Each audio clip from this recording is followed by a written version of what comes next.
Okay, so if you're using Gmail and you also use Google Tasks, this is about how to get this email into your task because maybe you want to do something about it later, but you want to clean it out of your inbox. So you would think you could just open it and then left click on tasks like you could with Keep and add it this way. But if you add it, it just comes in blank.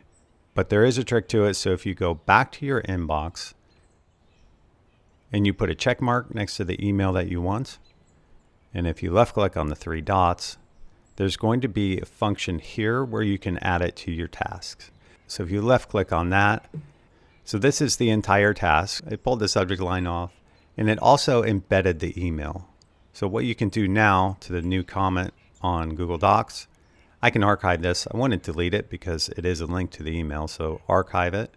It's gone, right? You're back to zero inbox, but it's here as a task to follow up on it later. Let's get rid of these. These are bothering me. So I can left click on the email again and it'll bring it back up.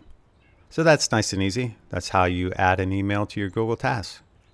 I make a bunch of other little short, some long videos like this. If you enjoyed that, please subscribe in the lower right hand corner. Thanks.